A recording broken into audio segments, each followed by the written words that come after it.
Imagine this, the scent of garlic and lasagna still hanging in the air, my parents' dining room glowing under warm chandelier light. I'm 34, the responsible one, the daughter who always showed up. Then Mom sets down her fork, smiles too sweetly, and says, "Honey, it's time you move out. Tonight." The keys go to Lila. Just like that, my childhood home, my home, the one I co-signed, the one I poured my savings into, was handed to my smug little sister while I stood frozen fork midair. I walked out with nothing but my purse and the clothes on my back. Slept in my car that night, tears freezing on the windshield. But the next morning, Lila cruised past my new address in her flashy convertible. She slammed the brakes, jaw dropped, and screamed because what she saw wasn't a homeless sister. It was a waterfront palace, a secret empire I'd built in silence. One panicked phone call later, my phone exploded, 110 missed calls from Mom. What unfolded next forged Will's hidden trust funds, courtroom breakdowns, and a family secret so dark it rewrote my entire bloodline. Stay until the end. I promise every betrayal gets paid in full. Every tear turns into triumph, and the final twist will leave you cheering. You won't believe how far I went to make them regret ever handing over my keys. My name is Elena Harper, 34 years old, and for the last decade I've run a small real estate consulting firm out of a corner office downtown.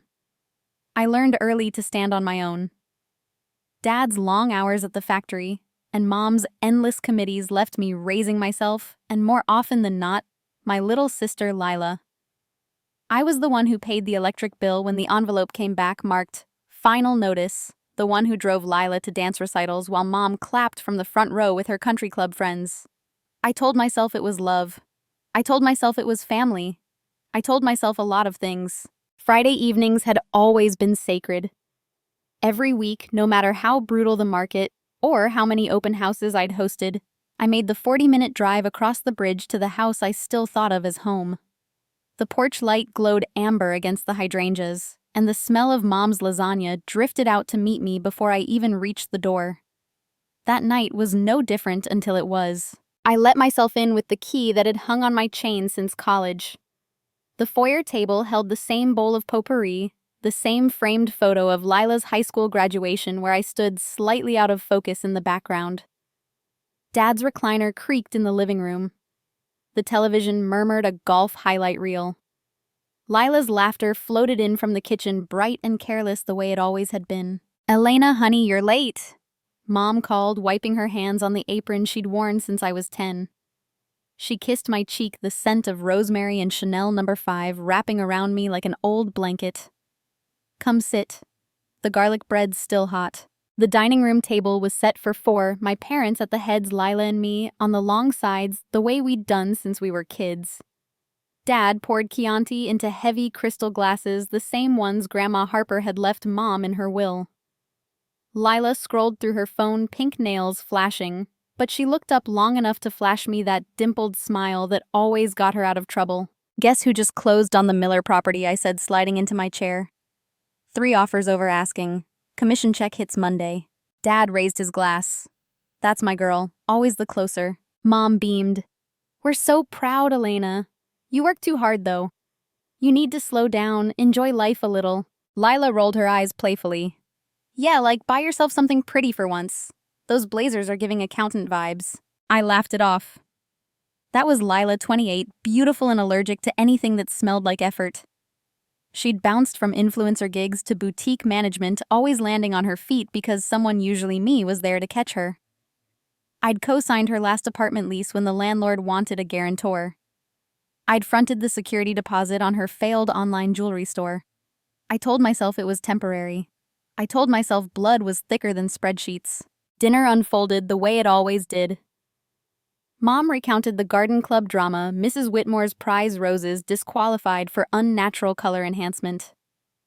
Dad grumbled about the new union rep at the plant. Lila dominated the conversation with stories of her latest brand trip to Cabo, complete with selfies projected onto the living room wall from her phone. I nodded in all the right places, refilled water glasses past the Parmesan. It felt normal. It felt safe. Then Mom set her fork down with a soft clink that somehow silenced the room. She folded her hands the way she did when delivering bad news at church meetings. Dad cleared his throat and stared into his wine. Lila's smile faltered just for a second before smoothing back into place. Elena, Mom began voice syrupy with that practiced gentleness your father and I have been talking a lot about the future. My stomach tightened, but I kept my face neutral. Okay, you've done so well for yourself, Dad said, not quite meeting my eyes. Independent. Successful. You don't need us the way you used to. Lila's fingers drummed once on the tablecloth, tap-tap, then stilled. Mom reached into her apron pocket and pulled out a small ring of keys. My keys. The brass one with the worn eagle charm I'd had since high school. The spare I'd given them just in case. She laid them in the center of the table like an offering. We think it's time you moved on, she continued. Permanently. Tonight. The words didn't compute at first. I stared at the keys at the way the overhead light caught the scratches along the bow. I'm sorry, what? Dad finally looked up. The house is in our name, Elena. Always has been. You've been a guest here for years. A generous guest, but still a guest. After 15 years of mortgage payments funneled through my account because Dad's credit was shot after the '08 crash. After the new roof I'd paid for when the insurance balked. After the kitchen remodel Mom had cried over, saying it was her dream. Lila leaned forward, eyes bright. It just makes sense, sis. I'm starting that new marketing job downtown. I need stability. And you're always saying how you want your own space. I turned to her, searching for the punchline. There wasn't one. Her expression was eager, almost hungry, like a child unwrapping a long-awaited gift. Mom pushed the keys an inch closer. We've packed a few boxes. Your clothes, some photos. They're by the door. The room tilted. I gripped the edge of the table, the carved wood biting into my palms. You're kicking me out. On a Friday night. With no warning. It's not kicking, Dad said quickly. It's reallocating. For family. Family. The word tasted like ash. I stood slowly, chair legs scraping loud enough to make Mom flinch. My purse hung on the back of the chair, same as always. I slung it over my shoulder, the weight of my laptop and files suddenly ridiculous. Lila reached for the keys. Her fingers closed around them with a soft jingle. Take care of the hydrangeas, I heard myself say. My voice sounded far away, like it belonged to someone else. They need iron chelate in the spring. Mom's eyes glistened, but she didn't stand. Dad stared at his plate. Lila twirled the keyring around her finger, the eagle charm catching the light. I walked through the foyer on legs that didn't feel like mine. The boxes by the door were neat labeled in Mom's careful cursive, Elena books. Elena winter coats. My high school yearbook peeked out of one spine, cracked where I'd dog-eared the page with my senior quote about building bridges. The night air hit me like a slap when I stepped onto the porch. Behind me, the deadbolt clicked twice as someone locked up for the night. I stood there a long moment staring at the brass knocker shaped like a pineapple, the one Grandma Harper had brought back from Hawaii the year before she died. Then I walked down the steps, gravel crunching under my heels, and didn't look back. My car sat at the curb, the only thing in the world still technically mine. I slid behind the wheel, hands shaking so hard I could barely fit the key into the ignition. The dashboard clock read 8:47 p.m. Less than 2 hours ago, I'd been excited to share my commission news. Less than 2 hours ago, I'd had a home. I pulled away from the curb slowly, the house shrinking in my rearview mirror. The porch light flicked off. Darkness swallowed the hydrangeas, the mailbox with Harper in faded vinyl letters, the life I'd spent 34 years believing was mine. And just like that, my name was erased from my own front door. I drove without direction, the city lights smearing into watercolor streaks across the windshield. My hands still trembled on the steering wheel, but the shock was hardening into something sharper, something that scraped against my ribs with every breath. I pulled into the empty parking lot of the all-night diner on Route 9, the one with the flickering neon coffee cup, and killed the engine. The silence rushed in like floodwater. I sat there staring at the dashboard clock, ticking past 9, then 10, then 11, replaying every second of that dinner until the words felt branded behind my eyelids. Guest. Reallocating. Tonight. I needed to understand how we got here. How the ground I'd stood on for decades had cracked open beneath me, without a single warning tremor. The first fracture started 6 years ago, the day Mom called in hysterics because the bank had rejected Dad's refinance application. His credit score had tanked after a string of medical bills when his knee gave out at the plant. The house, our house, the one Grandma Harper had paid off in the 80s, was suddenly at risk. Interest rates were climbing, property taxes had doubled, and the equity line they'd taken out for Lila's college tuition was coming due. I was 28, fresh off my first big commission check, and I did what any responsible daughter would do. I marched into the bank with them, signed my name next to theirs on the dotted line, and co-signed a new mortgage that dropped their monthly payment by $400. I remember the loan officer sliding the pen across the desk saying, "This makes you equally liable, Miss Harper. You're saving your parents' home." I smiled proud because that's what I did. I saved things. I didn't notice Mom's quick glance at Dad, or the way Lila, lounging in the waiting area chair, snapped a selfie with the caption, "Big sis to the rescue again." 2 years later, the second fracture. I'd been accepted into a prestigious real estate development program in Chicago, full scholarship, the kind that came with a stipend and a direct pipeline to the biggest firms on the coast. I was packing when Lila burst into my childhood bedroom, tears streaming, clutching a rejection letter from yet another design school. "They said my portfolio's weak," she sobbed. "I can't do community college, Elena. I'll die." Mom stood in the doorway, wringing her hands. Dad behind her, looking helpless. They didn't ask outright. They didn't have to. I deferred the program, cashed the scholarship check, and handed Lila $23,000 to enroll in a private art institute in Savannah. She hugged me so hard my spine cracked, whispering, "You're the best sister in the world." 6 months later, she dropped out, claiming the professors were jealous of her vision, and used the remaining funds to launch an online boutique selling crystal-infused water bottles. I covered the overdraft fees when the credit card bills rolled in. The third fracture was quieter. A slow bleed I mistook for love. Every month, like clockwork, Lila needed just a little help. Rent when her influencer checks were late. A new laptop after she spilled rosé on the old one. First-class tickets to Coachella because networking is everything. I transferred the money without question, telling myself it was temporary, that she'd find her footing. Mom would call afterward, voice sugary. "You're such a blessing, Elena. Lila's lucky to have you." Dad sent texts with praying hands emojis. I saved every message, proof that I was needed. Proof that I belonged.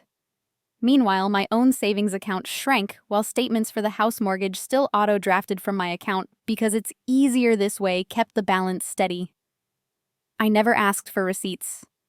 I never asked why my name wasn't on the deed, even though the bank statements listed me as co-borrower. I trusted them. Sitting in that diner parking lot, the memories stacked like bricks until I couldn't breathe around them. I opened my banking app, fingers numb, and scrolled through years of transactions. There it was, black and white, 6 years of mortgage payments, property tax supplements, the $10,000 check for the new HVAC, when Lila complained the upstairs was unbearably stuffy. My name on every line, but when I pulled up the county recorder's website on my phone, the truth stared back in cold pixels. Owners Richard and Diane Harper. No mention of Elena. No lien, no cosign acknowledgement, nothing. Legally, I was a tenant who'd been overpaying rent to her own parents. The realization hit harder than the eviction itself. They hadn't just taken my home. They'd erased my stake in it years ago, quietly, systematically, while I was busy playing savior. I must have sat there until the diner's neon sign flickered off at 2 a.m., because the next thing I remember is the vibration of my phone against the console. A text from Lila, time-stamped 1:47. A selfie in my hour, the kitchen holding the brass keyring up like a trophy. The caption, "New chapter loading. Thanks for the upgrade, sis." Below it, a string of heart emojis and a gif of a cartoon character popping champagne. I zoomed in on her face. The smile wasn't triumphant. It was rehearsed the same tilt of the head she'd used since childhood when she knew she'd won. But there was something else, a flicker in her eyes I'd never caught before calculation. This wasn't a spur-of-the-moment decision fueled by parental panic. This was choreography. Another text followed this one, a voice memo. I pressed play with the volume low as if the parking lot might overhear. Lila's voice syrupy and performative.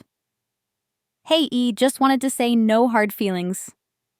Okay, Mom and Dad explained everything, how you've been wanting your own place forever. I mean, you're always talking about independence. This is your chance. Anyway, I'm already planning the cutest accent wall in the guest room, your old room, whatever. Call me when you're settled. The message ended with a kiss sound. I replayed it twice, listening for cracks in the performance. There were none. She'd practiced this maybe for weeks, maybe longer. The eviction wasn't a reaction to my success or a sudden need for Lila's stability. It was the final act of a script they'd been writing since the day I signed that mortgage papers. I leaned my forehead against the steering wheel, the plastic warm from my breath.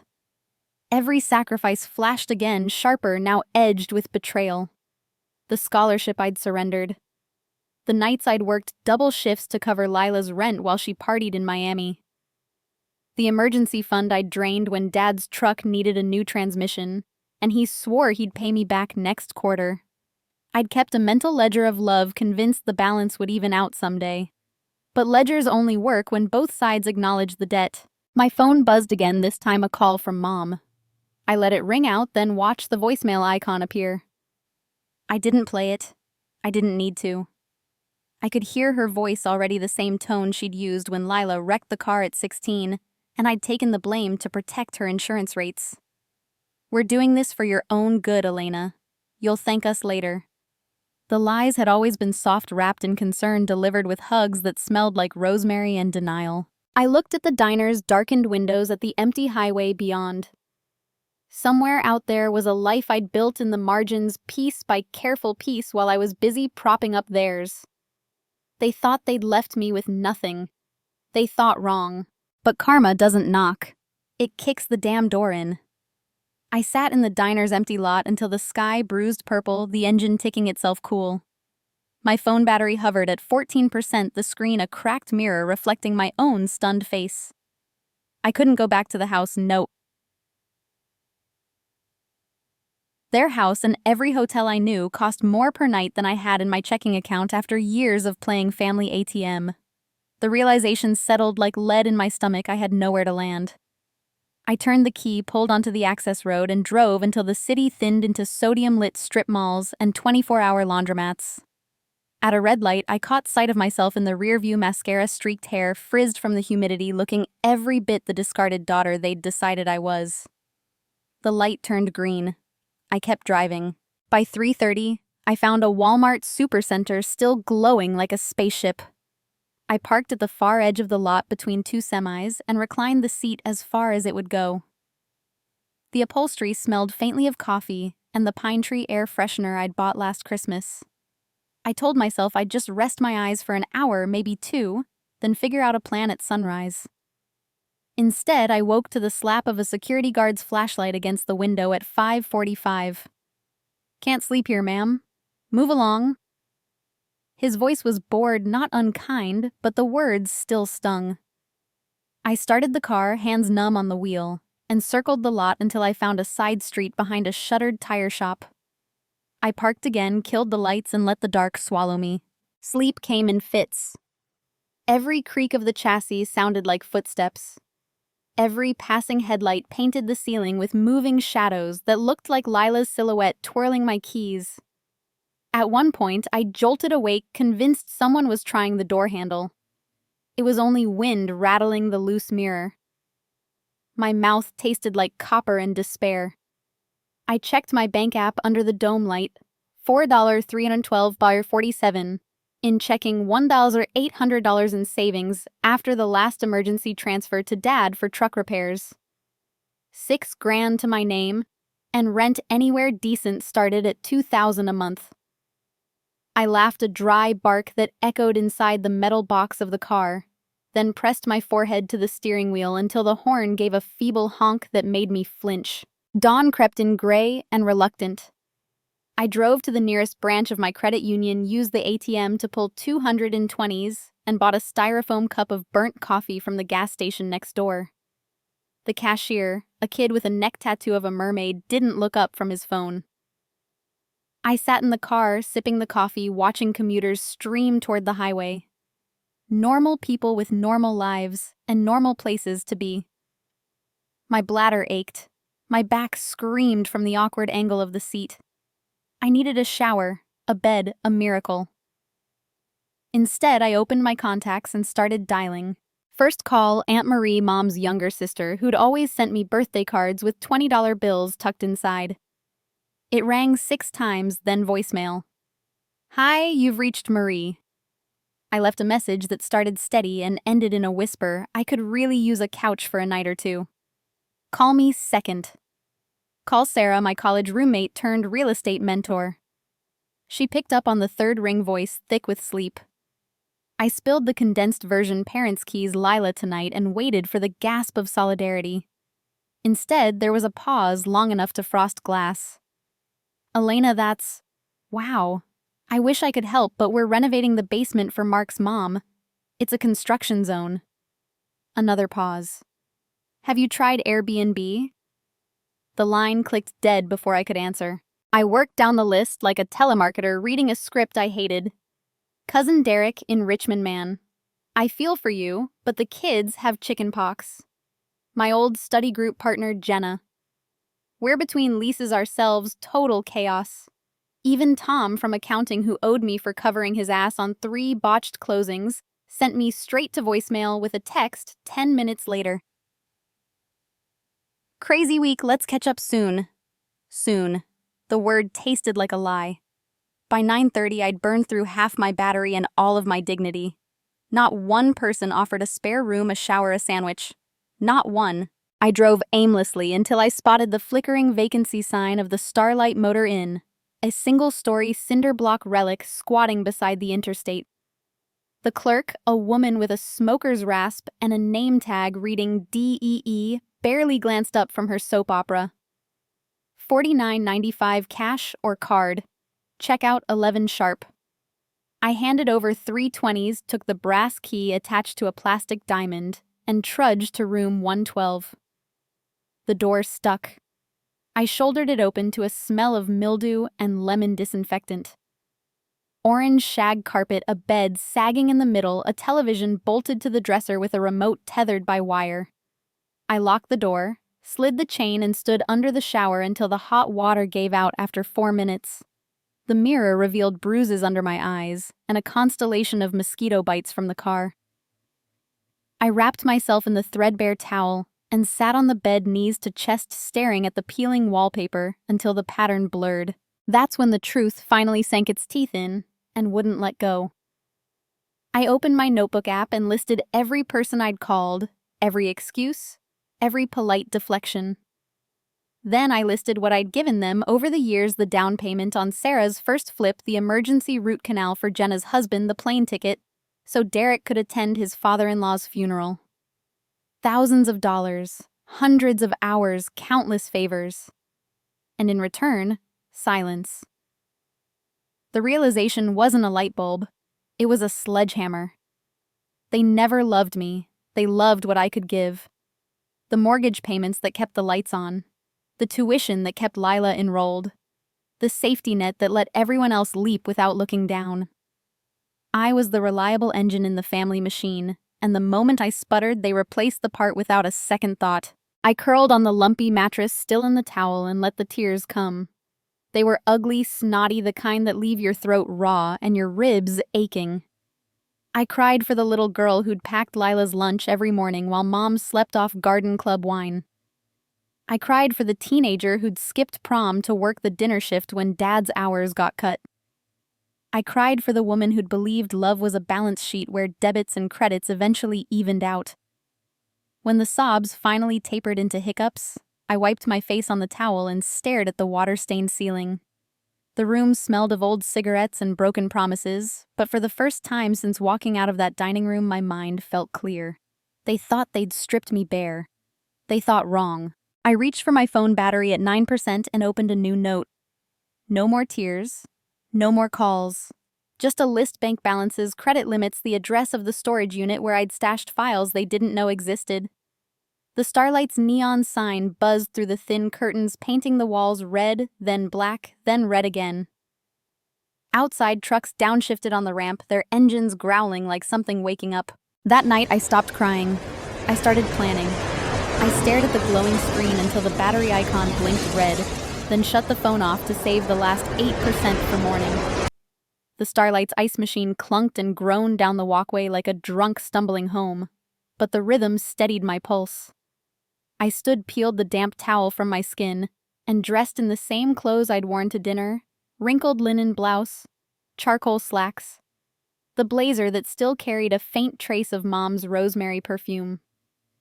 I folded the motel blanket into a neat square, the way Grandma Harper had taught me when I was 8, then slung my purse over my shoulder and walked out into the pre-dawn chill.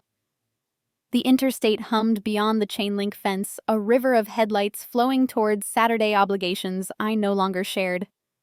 I slid behind the wheel, started the engine, and let muscle memory guide me north along the waterfront service road I hadn't driven in months. The city thinned into marsh and moonlight, then opened onto the private peninsula, where glass towers rose like silent sentinels above the bay. I slowed at the guard gate, rolled the window down, and flashed the resident card clipped to my visor. The barrier lifted without a word. The night attendant recognized the car, recognized me, but never asked questions. I eased into the underground garage tires, whispering over polished concrete, and parked in my assigned double spot beside the elevator. The overhead fluorescents flickered once, then steadied, bathing the space in clean white light. I killed the engine, sat for a moment listening to the tick of cooling metal, and felt the first real breath I'd taken since the dining room table. 5 years earlier, the seed had been smaller than a mustard grain. I was 29, still funneling paychecks into the family mortgage when a yellowed envelope arrived at my office, addressed in Grandma Harper's spidery handwriting. She'd passed the winter before, and I'd assumed the modest estate, the house, the china, the pearl brooch had gone entirely to Mom. The envelope contained a single cashier's check for $42,000 and a note on heavy cream stock. For Elena's future when she's ready to build her own walls. Use wisely. Love, G. No explanation, no fanfare.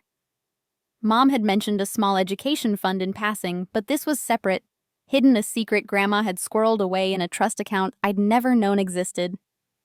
I stared at the numbers until they blurred, then tucked the check into my bra and drove straight to the title company. I didn't tell a soul. Not Mom, who would have cried about shared blessings.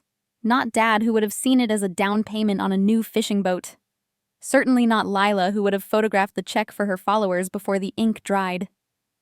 Instead, I formed Harborview Holdings LLC, chose a name bland enough to vanish in a stack of closing documents, and hired a lawyer who specialized in anonymity. My first purchase was a condemned duplex in the Old Mill District, 2 units, cracked foundations, asbestos in the attic. I paid cash, gutted it myself on weekends, and flipped it 6 months later for triple the investment. The profit bought a 4-plex near the university, then a commercial strip that had sat vacant since the recession. Each closing happened under the LLC. Each deed listed Harborview as owner. I kept my day job, kept smiling at family dinners, kept transferring money into their accounts while my own grew roots in the dark. I learned to read the city like a balance sheet, where the new light rail line would run, which neighborhoods the tech firms were eyeing. I attended zoning meetings in jeans and a baseball cap, took notes on a yellow pad, and bid at foreclosure auctions through a proxy. By year 3, I'd stopped counting individual properties and started counting portfolios. I hired a property manager who thought I was a silent partner in California.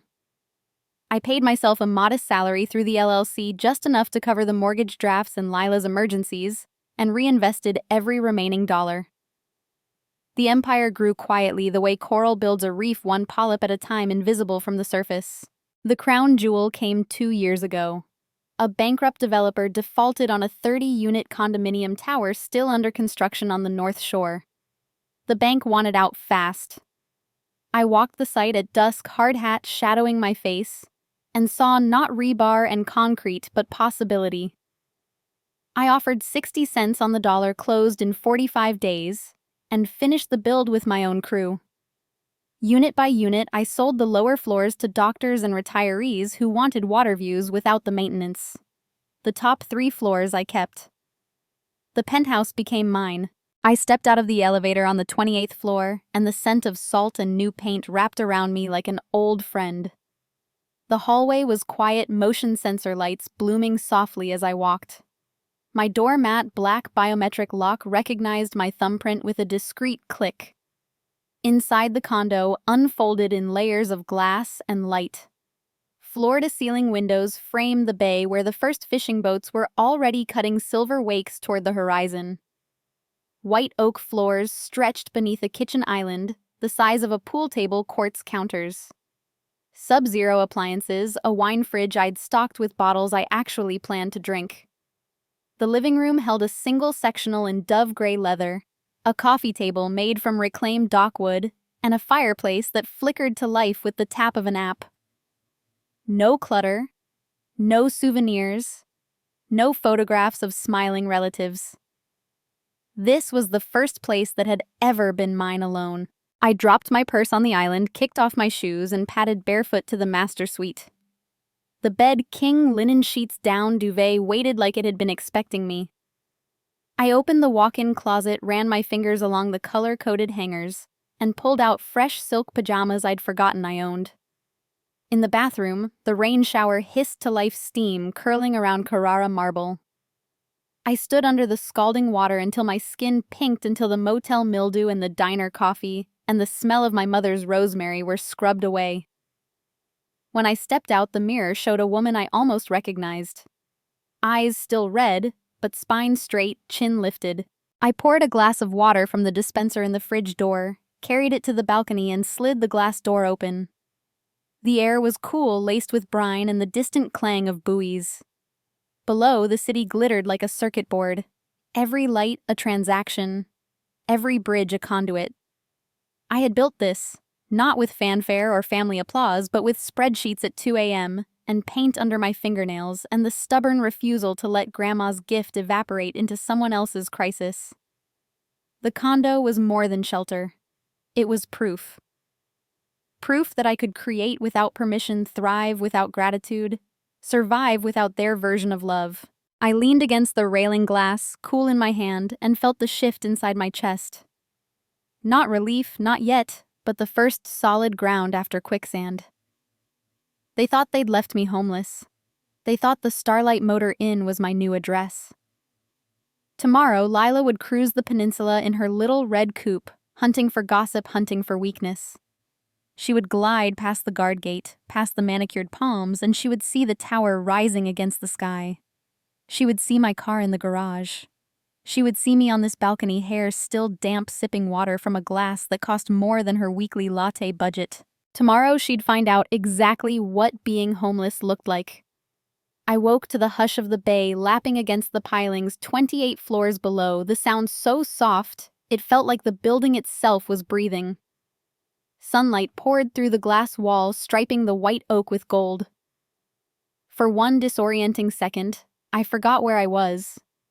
Then the memory of the starlight's mildew and the click of my own front door lock slammed back. I rolled out of bed, padded to the kitchen, and started the espresso machine. The low growl filled the silence. While it heated, I opened the fridge, pulled out eggs and spinach, and cracked 2 into a bowl. Simple, deliberate motions. I needed routine to anchor the day because today, Lila would come hunting. She always did. After every family earthquake, she circled the wreckage in her red coupe windows, down music loud, looking for cracks to photograph and caption. I knew the route by heart, the scenic overlook where the bridge curved the coffee kiosk, with the heart-shaped foam, the peninsula's palm-lined boulevard that ended at my tower. I timed my breakfast to the minute. At 9:12, I carried the plate and a fresh mug to the balcony, slid the door wide, and stepped into the salt breeze. The railing was cool under my forearms. I wore linen shorts and an old Wharton t-shirt, hair still damp from the shower, barefoot on the warm teak decking. I looked deliberately like someone who had never spent a night in a parking lot. The coupe appeared at 9:27, top down Lila's blonde ponytail whipping like a victory flag. She slowed at the guard gate, flashed her brightest influencer smile at the attendant, and was waved through. She had no resident sticker, but the gate staff knew the Harper name from years of my own comings and goings. I lifted my coffee in a mock toast she couldn't see. She cruised the circular drive eyes, scanning the valet podium, the fountain, the row of Teslas. Then she turned onto the private service lane that looped beneath the tower. The balcony jutted far enough that I could track her progress without leaning. She braked beneath the porte-cochere, killed the engine, and stepped out in wedge sandals and a sundress the color of caution tape. Phone already in hand, thumbs flying, no doubt live streaming her supportive sister check-in to her 12,000 followers. I took a slow sip of espresso and waited. She tilted the camera toward the lobby doors, narrating in that breathy voice she used for unboxings. Okay, guys, I'm at this super exclusive building because my sister might be like crashing with a friend. Total drama, but I'm here to help. She panned upward and the lens caught the sweep of glass, the infinity edge of the pool deck, the private elevator bank. Then the camera swung higher until it found the 28th floor balcony. Found me. Time stretched. I saw the exact second recognition hit her shoulders, jerked. The phone dipped, her mouth formed a perfect circle. A sound ripped out of her, not a word, not a name. Just a raw animal scream that echoed off the tower and scattered gulls from the roof. The phone tumbled from her fingers, clattered on the pavement, still recording. She stumbled back against the coupe, one hand pressed to her chest as if I'd shot her. I lifted my mug again, this time in a real salute, and smiled the way you smile at a child who's just discovered the magician's sleeve. Lila scrambled for the phone, smearing the screen with sunscreen. Mom, pick up. Oh my God, pick up. Her voice cracked, pitched high with panic. She didn't notice the call was already connected speaker on, broadcasting to whoever was on the other end. She's here, she's in the penthouse. Harborview Holdings, the whole top floor, Mom. Do you hear me, Harborview? The name left her lips like an accusation. She spun in a circle, searching for an explanation in the manicured hedges, the valet who pretended not to watch. This can't be real. She was broke. She slept in her car, we saw the boxes. I leaned over the railing just enough for the morning light to catch my face. Her gaze snapped up. The scream died into a whimper. I mouthed 2 words slow and clear. Surprise, sis. Then I straightened, turned my back, and walked inside. The glass door slid shut with a pneumatic sigh, sealing her out. My phone, resting face down on the kitchen island, began its assault. It started with a single vibration, then a cascade, then a relentless buzz that rattled the marble. I flipped it over. The screen was a battlefield of notifications, 23 missed calls from Mom, 17 from Dad, 11 from Lila, and a string of texts that scrolled faster than I could read. I caught fragments. How is this possible? We need to talk now. That LLC, where did you get the money? I silenced the ringer, poured the dregs of my espresso into the sink, and watched the brown swirl disappear. The tower's concierge app pinged. Ms. Harper, a visitor is requesting access. Shall I send her up? I typed back. No visitors today. Thank you, Marcus. I opened the balcony door again, just a crack enough to hear the faint echo of Lila's voice still pleading into her phone. The coupe's engine roared to life, tires squealing as she peeled out of the drive. I pictured her racing back across the bridge, ponytail, unraveling sundress, flapping like a distress signal. I pictured Mom clutching pearls that weren't there, Dad pacing the kitchen with the cordless pressed to his ear. I pictured the story they would tell themselves that I'd tricked them, hidden money, played the long game. They wouldn't be wrong, but they'd never understand the why. The phone on the island kept vibrating, a mechanical heartbeat. I lifted it, thumb hovering over the power button, and watched the call counter climb. 78, 83, 91. Each ring was a thread pulling tighter around the life they thought they'd ended. I let it ring. Let them stew in the static of their own making. The bay sparkled below, indifferent and endless. I had built this fortress brick by brick while they counted on my generosity to keep their world upright. Now the bricks were theirs to choke on. I turned the phone face down again, walked to the bedroom, and opened the walk-in closet. Rows of suits and silk blouses hung in perfect order, shoes, aligned by heel height. At the back, behind the winter coats, a fire safe the size of a briefcase waited. I spun the combination, lifted the lid, and ran my fingers over the folders inside Harborview Holdings' Articles of Incorporation. Grandma's original trust documents, closing statements for every property I'd ever bought. Evidence. Armor. A future they couldn't touch. The phone's buzz became a continuous drone like a trapped hornet. I glanced at the screen one last time. The counter froze, then rolled over. My phone buzzed. 110 missed calls from Mom. I stood in the walk-in closet, the fire safe open like a dark mouth, and let the phone's vibration fade to silence. 110 missed calls. A number so absurd it felt like performance art. I closed the safe, spun the dial, and carried the phone to the kitchen island where morning light pooled across the quartz. I powered it on again, watched the screen bloom with notifications, then set it to Do Not Disturb. The quiet that followed was surgical. I brewed a second espresso, stronger this time, and carried it to the office nook tucked behind the pantry. A glass-walled room with a single desk, a wall of built-in shelves, and a view of the marina where sailboats bobbed like white punctuation marks. I opened the bottom drawer, lifted a false panel, and removed a slim leather portfolio I hadn't touched in months. Inside lay the first line of defense. The courier envelope arrived at 10:47 a.m., delivered by a bored college kid in a bicycle helmet who rang the intercom and left the package with Marcus at concierge. I signed for it on the tablet, carried it upstairs, and slit the seal with a letter opener shaped like a dolphin, a closing gift from a grateful buyer. The law firm's letterhead was heavy cream stock, the kind that screamed old money. Harrington and Leeds, attorneys at law. The salutation addressed me as Ms. Elena R. Harper C. O. Harborview Holdings, LLC. Already they had the corporate name. Lila's scream had traveled fast. The letter was 3 pages of polished menace. It began with pleasantries. Our clients Richard and Diane Harper regret the necessity of this correspondence, and descended into accusation.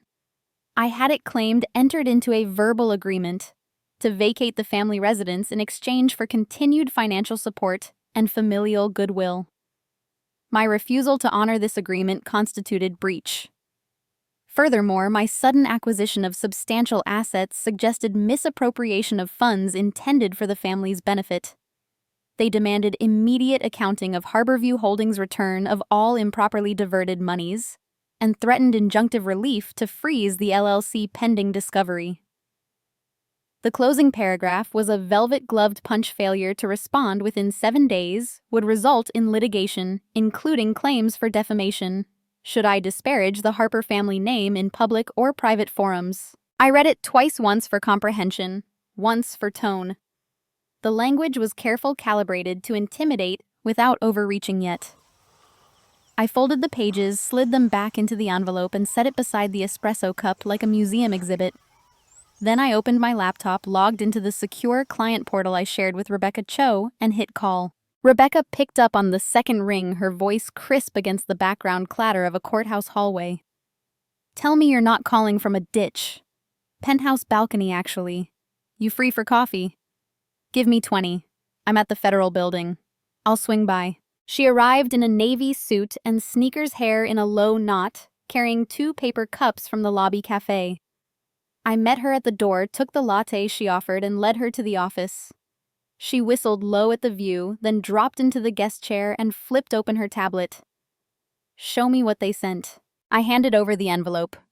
She read in silence, lips moving slightly as she annotated with a stylus. When she finished, she leaned back and exhaled through her teeth. Classic bluff and bluster. Verbal agreement. Please. They'd need a witness, a memo, something. And this misappropriation angle is phishing. They're hoping you panic and dump records.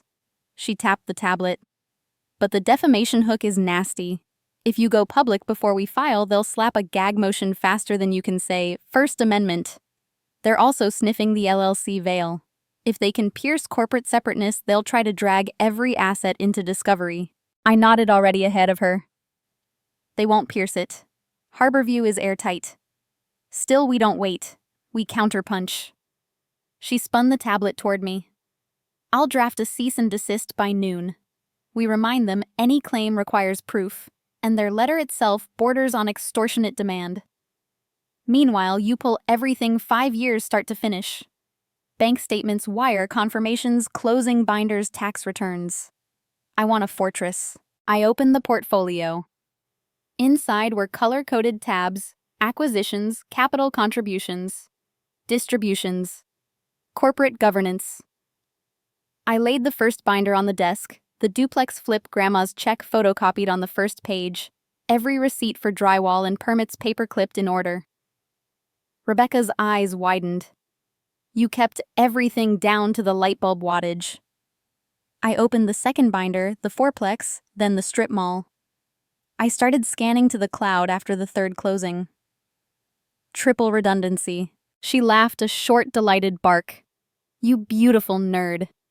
This is why I love you. She flipped through pages, nodding at the LLC operating agreement, the registered agent filings, the annual minutes I'd signed alone in this very room. They think they're suing a daughter. They're suing a corporation with cleaner books than half the Fortune 500. I moved to the built-in shelves, pulled a accordion file labeled Personal Contributions. Inside were spreadsheets tracking every dollar I'd ever sent the family mortgage drafts. Lila's tuition, Dad's truck. Each entry cross-referenced to a bank record. Rebecca scanned the totals, eyebrows climbing. This is ammunition. If they claim you stole from them, we bury them in their own receipts. We worked straight through lunch. Rebecca drafted on her tablet while I printed, scanned, and uploaded. By 3 o'clock, the portal held a terabyte of evidence, every invoice, every email with contractors, every text where I'd confirmed a wire transfer. I even had the voicemail timestamps from the night they changed the locks. Rebecca leaned back, stretched, and grinned like a cat with cream. They want discovery, we'll give them a tsunami. I closed the last binder, the one holding the condominium tower, purchased 60 cents on the dollar, signed in this office at midnight. Champagne chilled in the yet uninstalled Sub-Zero. Rebecca watched me slide it into place. You built this while they were still asking for grocery money. I built it because they were still asking. She stood, gathered her things. I'll file the cease and desist this afternoon. Certified mail, email, blast the works. Let them choke on it. At the door, she paused. One more thing. Don't answer their calls. Not yet. Let the silence do the work. After she left, I returned to the office, opened the portal one last time, and watched the upload bar hit 100%. 5 years of secrecy distilled into folders and subfolders, a paper trail so pristine it gleamed. I closed the laptop, carried the empty latte cups to the kitchen, and rinsed them in the sink. The bay outside had turned molten under the afternoon sun. Somewhere across the water, my parents were pacing. Lila was spiraling, and their lawyer was realizing the letter he'd sent was a match struck in a room full of gasoline. I dried my hands on a linen towel, felt the weight of the tower around me, steel and glass and concrete, all mine. They thought they'd cornered me with legalese and threats. They thought the game began with their envelope. They were about to play a game I'd already mastered. I left the office as the sun dipped behind the marina cranes, painting the bay in molten copper. Rebecca's cease and desist was already winging its way across town, but the adrenaline that had carried me through the afternoon ebbed, leaving a hollow ache behind my sternum.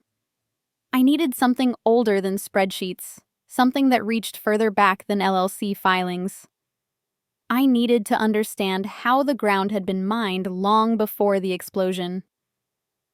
I walked to the guest room I rarely used, opened the cedar-lined closet, and pulled down the single banker's box labeled Elena Keep. It was the only relic I'd brought from the house when I moved in, the one Mom had packed with winter coats and yearbooks. I'd never opened it. Until now. The tape cracked like brittle bones. Inside, beneath a layer of tissue-wrapped Christmas ornaments, lay 3 spiral notebooks bound with rubber bands gone sticky with age. My teenage journal's covers warped from humidity, pages swollen. I carried them to the living room sectional, sat cross-legged, and peeled the first band free. The ink had feathered, but the words remained sharp. Age 14. Lila got a new bike for straight A's even though she failed algebra. I asked for new cleats for soccer, and Dad said, budget's tight. Age 15. Found the college fund envelope in Dad's desk. $18, $432. Told Mom I'd need it for state. She hugged me and said, we'll see. Age 16. Lila's Sweet 16 party cost $4,200. I counted the receipts in the trash. My summer job money paid the caterer. The entries marched on a ledger of favoritism written in purple gel pen. I set the journals aside and dug deeper into the box. My fingers brushed a manila envelope sealed with red wax, the kind Grandma Harper used for important mail. Her handwriting marched across the front. For Elena, open when you're ready to stand alone. My breath caught. I broke the seal carefully, as though the paper might crumble. Inside were 6 letters on heavy cream stock folded once, each dated a year apart, starting the summer I turned 17. I opened the first. My dearest Elena. You turned 17 today, and I watched you carry Lila's laundry basket up the stairs because her back hurt. You are the spine of that house, and they know it. I've set something aside for you, separate from the noise. Your father thinks college funds are communal pots. He is wrong. Trust arriving soon. Guard it. Love, G. The second letter dated a year later. The trust is active. $42,000, seated, growing quietly. Your name only. Do not tell them. I flipped to the third heart, hammering. A bank statement clipped to the page showed a balance of $58,119.42 as of December. The fourth letter included a photocopy of a signature card, my name typed, but the scrawl beneath it was Dad's, not mine. A yellow sticky note in Grandma's hand. He asked to manage it for you. I refused. He forged anyway. I rocked back on the sectional, the paper trembling in my grip. Forgery. Not a clerical error. Not a misunderstanding. Dad had walked into the bank, pen in hand, and signed my name to redirect the trust into an account labeled Harper Family Education Fund. The balance had dwindled to $2,300 by the time Grandma died, funneled into Lila's Art Institute and Dad's business investments. I opened the fifth letter, dated 3 months before Grandma's stroke. Elena, if you're ratting this, I'm gone, and the money is too. I'm sorry. I tried to stop him, but your mother begged me not to tear the family apart. There is one more piece. A duplicate trust, smaller, offshore, routed through a friend I trust with my life. The key is in the locket I gave you at graduation. Instructions enclosed. Use it to build walls they cannot climb. Your ally waits, she knows. She. The locket. I scrambled back to the box, dug past scarves and old concert tickets, and found the small gold oval on a thin chain. I'd worn it once then, tucked it away as sentimental clutter. Now I pried the clasp with a fingernail. Inside, instead of a photo, lay a tiny brass key and a slip of paper folded 8 times. Coordinates. A routing number, the name, Cayman National Trust, and a single line, contact AM. She expects you. AM. Aunt Marie. Mom's younger sister, the one who'd moved to Charleston after Grandpa's funeral and rarely visited. The one whose birthday cards always arrived with crisp 20s and no return address. I'd left her a voicemail from the Starlight lot. She hadn't called back. Now I understood why. The 6th letter was the shortest, written in a shakier hand, dated 2 weeks before Grandma passed. Forgive me for the secrecy. I watched your father choose flash over future too many times. The offshore trust holds $87,000 now. Enough to start. Enough to leave. AM will guide you. She tried to warn me years ago. I was too proud to listen. Don't repeat my mistake. Build Elena. Build tall. I sat in the gathering dusk, letters spread across the coffee table like tarot cards. The journals beside them painted the slow bleed. Every skipped field trip, every hand-me-down prom dress, every time I'd worked concessions so Lila could take violin lessons. The numbers weren't large by today's standards, but to a teenager they were oceans. Dad hadn't just hidden the trust. He'd weaponized my future to keep the family peace, to keep Lila shining, to keep Mom from having to choose. And Grandma, fierce and failing, had built a second escape hatch in the dark. I gathered the letters, slid them into a fresh manila envelope, and carried everything to the office safe. The locket went around my neck, the key cold against my collarbone. I opened my laptop, searched, Cayman National Trust, and found the client portal. The routing number matched. Balance $91,412.18, quietly compounding while I'd flipped condos and paid their bills. Grandma's last gift, untouched by forgery. The city lights flickered on across the bay, a constellation of other people's lives. I thought of Aunt Marie in Charleston, waiting for a call she'd been promised years ago. I thought of Dad's forged signature, the casual loop of the E that wasn't mine. I thought of the walls I'd already built, brick by invisible brick. The game wasn't just mastered. It had deeper roots than any of them knew. I hadn't lost everything. Grandma left me a key and an ally. I slipped the locket beneath my collar, the tiny key settling between my breasts like a second heartbeat, and closed the office door behind me. The condo felt larger in the dark, every surface reflecting the city's neon pulse. I poured a glass of water, drank it standing at the sink, then carried my laptop to the sectional and opened a private browsing window. The local Facebook group, Riverside Neighbors and News, had 14,732 members, gardeners swapping tomato tips, parents organizing bake sales, retirees posting sunset photos. It was the same group where Mom bragged about Lila's new job at the boutique PR firm downtown, the one where Dad shared blurry pictures of his prize begonias. I created a throwaway account under the name Concerned Resident 87, uploaded a profile picture of a generic sailboat, and began assembling the package. First came the scanned signature card from Grandma's trust, Dad's looping forgery circled in red. Then the bank statements showing the steady drain into the Harper Family Education Fund, timestamps matching Lila's tuition payments. I added the county recorder's deed owners Richard and Diane Harper only, despite my cosign on the mortgage. For seasoning, I included screenshots of Lila's Instagram stories from the night she took the keys. Champagne emojis, hashtags, hashtag new beginnings, and hashtag family first.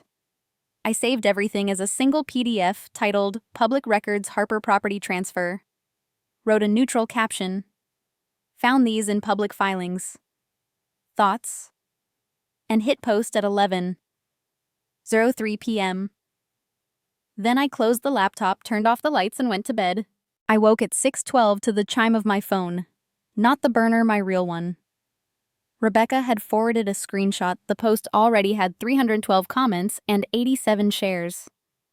I brewed coffee, opened the group on my tablet, and watched the thread metastasize. The first replies were cautious. Is this the same Harpers from Maple Lane? Then incredulous. Wait, the daughter co-signed and got nothing. Then furious. This is elder abuse with extra steps. Someone tagged the local news station's tip line. Someone else posted a photo of Dad's begonia trophy from last year's garden club, caption. Guess the prize money came from somewhere. By 7:30, the post had 200 reactions. By 8:00, it was pinned to the top of the group by an admin who added, "Trigger warning, family fraud." I showered, dressed in a charcoal sheath and low heels, and drove downtown to the firm where Lila had started 3 weeks earlier, a glass-walled agency specializing in lifestyle brands. I parked across the street, sipped a takeaway latte, and waited. At 8:47, Lila burst through the lobby doors, phone clamped to her ear, face blotchy. She paced the sidewalk in circles, gesturing wildly. I cracked the window to catch fragments. No, I didn't know about the trust, I swear. Yes, the clients saw it. They're pulling the candle campaign. She stopped, listened, then let out a sound halfway between a laugh and a sob. Mom, the partners want a meeting at 10. They said optics. She hung up, stared at her reflection in the agency window, and for the first time I saw fear instead of calculation. Back home, I refreshed the group every hour. By noon, the post had 300 comments. Someone had dug up the PR firm's client list and tagged every brand Lila managed. A local influencer with 80,000 followers stitched a video response. When your new hire's family drama tanks your Q4 launch, the candle company issued a statement at 1:15, pausing collaboration pending review. The garden club removed Dad's begonia photo from their website. Mom's name vanished from the church flower committee roster. A retired detective in the group posted a step-by-step guide to reporting suspected forgery to the DA. The thread became a living organism feeding on outrage and screenshots. I never commented, never liked, never shared. I simply watched the tide roll in. At 3:42, the admin locked the thread. For legal reasons, discussion closed. But screenshots were already circulating on Instagram, Twitter. Even the neighborhood app. Next door, a reporter from the Riverside Gazette messaged the throwaway account. Can we speak off record? I deleted the profile, wiped the browser history, and powered off the tablet. The damage was self-sustaining. By dusk, the fallout had teeth. Rebecca texted, "Firm's GC called me. They want Lila gone by Monday. Quiet exit package."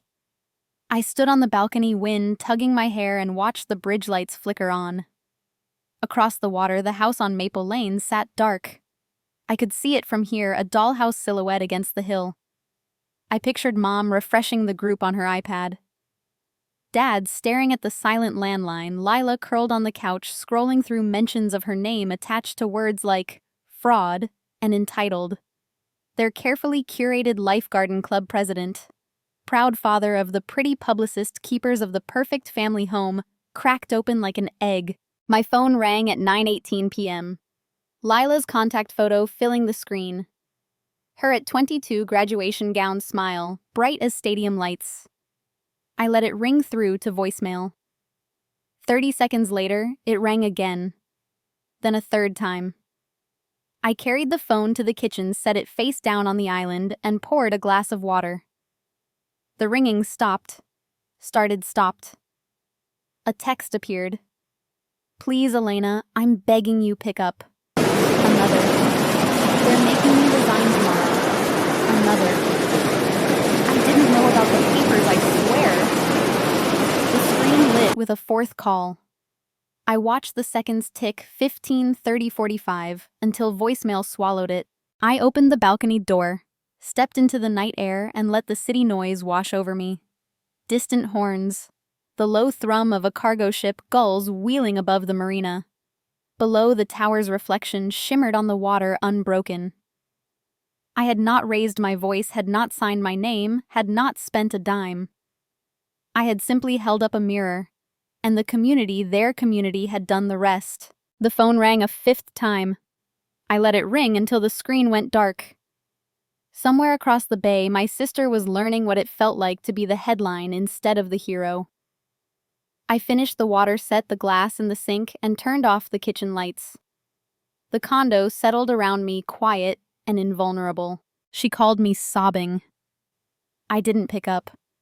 I left the phone dark on the island and walked to the office, the city's glow bleeding through the blinds in thin silver bars. The silence after Lila's unanswered sobs felt like the hush before a gavel falls. I opened the safe, pulled the accordion file labeled litigation draft, and spread its contents across the desk like a general laying out battle plans. Rebecca had emailed the final complaint at 6:03 p.m. I printed it on heavy bond, the printer's hum the only sound in the tower. 47 pages, 12 counts one plaintiff. Elena R. Harper, individually, and as sole member of Harborview Holdings, LLC. Defendants: Richard Harper, Diane Harper. Lila Harper. Causes of action. Common law fraud. Intentional infliction of emotional distress.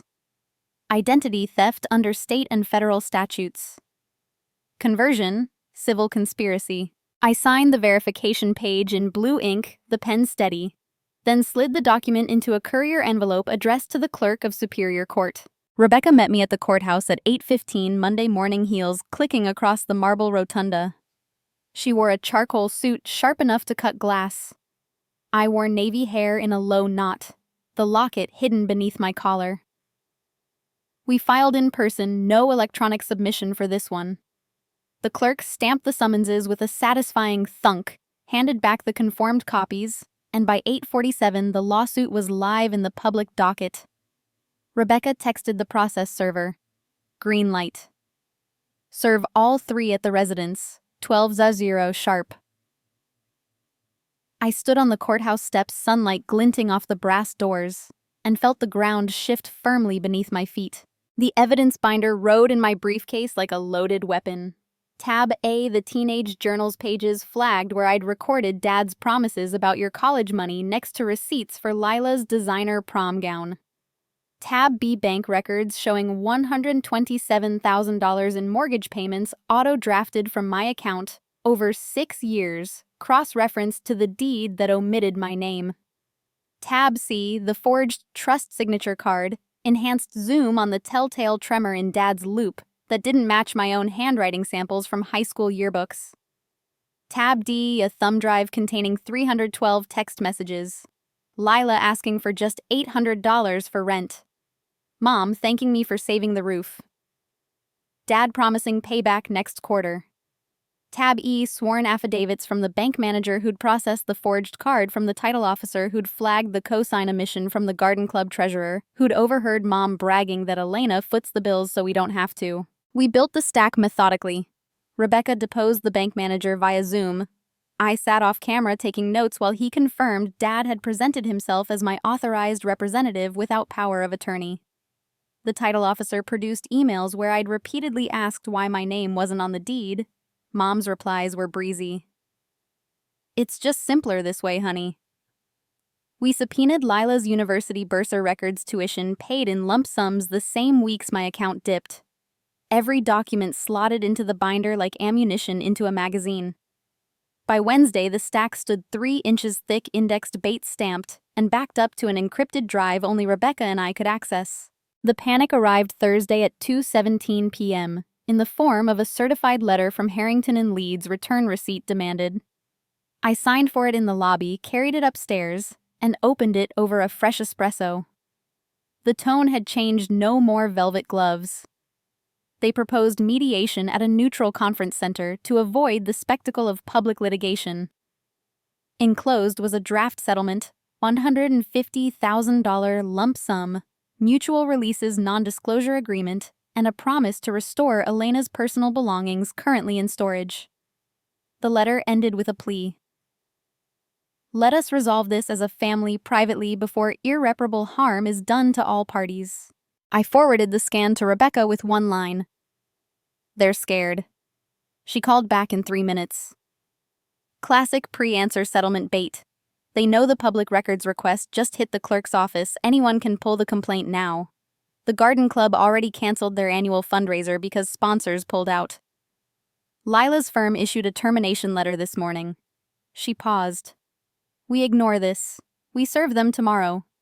Let them read the summons over breakfast. Friday noon, the process server rang the Maple Lane doorbell. I watched on the nanny cam I'd installed years ago for security, still active, still pointed at the front porch. Dad opened the door in his fishing vest. Face slack. The server handed over 3 envelopes, obtained signatures, and walked away. Mom appeared behind Dad, hand over her mouth.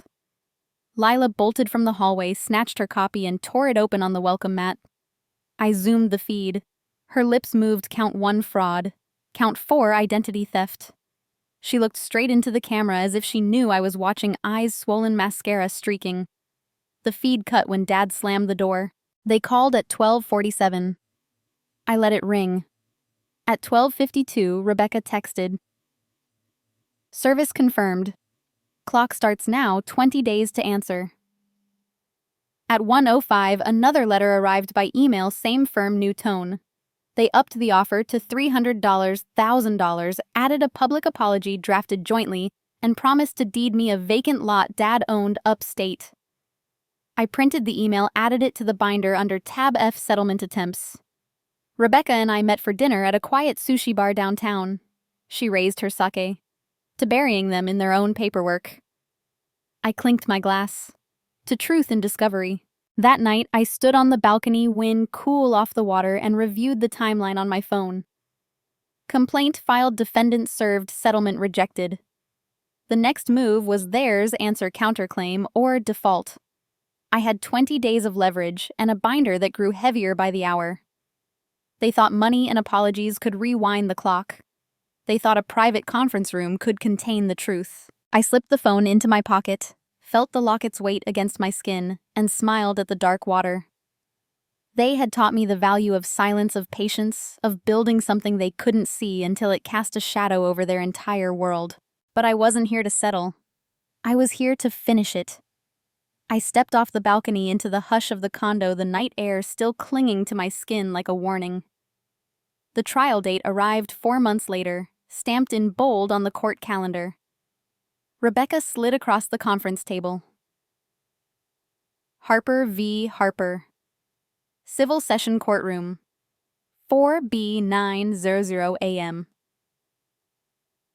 I had spent those months in quiet precision depositions, scheduled exhibits numbered, every witness prepped until their statements read like scripture.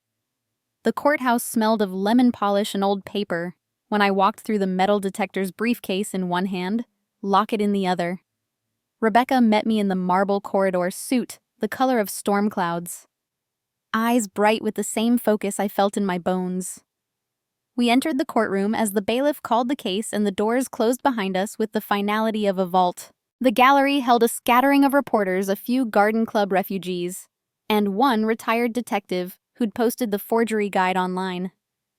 My parents sat at the defense table, Dad in a suit 2 sizes too big, Mom clutching a handkerchief like a life raft.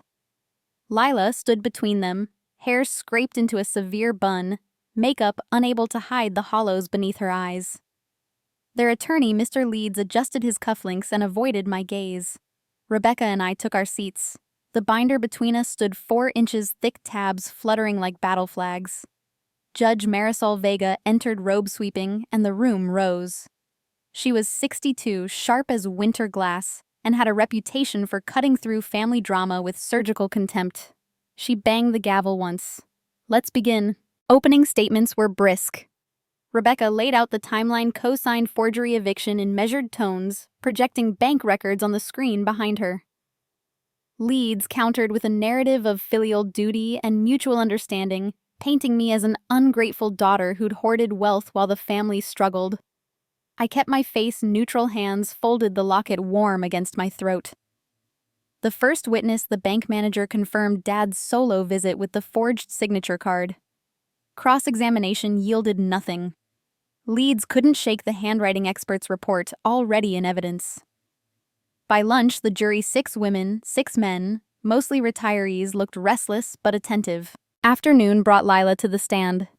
She walked the aisle like a penitent, swore the oath in a voice barely above a whisper, and sat. Rebecca approached with the slow certainty of a tide. Ms. Harper, did you alter any document belonging to your late grandmother after her death? Lila's fingers worried the hem of her skirt. No. Rebecca projected Exhibit 47. Grandma's original will notarized, leaving 60% of the residual estate to me, 20, to Mom, 10 each, to Dad and Lila. Then Exhibit 48, the probated version filed 6 weeks later, splitting everything equally 4 ways. Explain the discrepancy. Lila's eyes darted to Dad. I don't know. Rebecca's voice stayed velvet. Your fingerprint is on the correction fluid bottle found in your bedroom wastebasket. The lab report is Exhibit 49. The courtroom stilled. Lila's composure cracked. Her shoulders hitched once, twice. It was Dad's idea, she blurted, voice splintering. He said Elena didn't need it, that she was already rich, that we deserved our share after everything. Tears tracked her cheeks. I swapped the pages. I thought no one would check. The gallery gasped. Mom half rose, then sank back. Dad stared straight ahead, jaw clenched so tight I saw the pulse in his temple.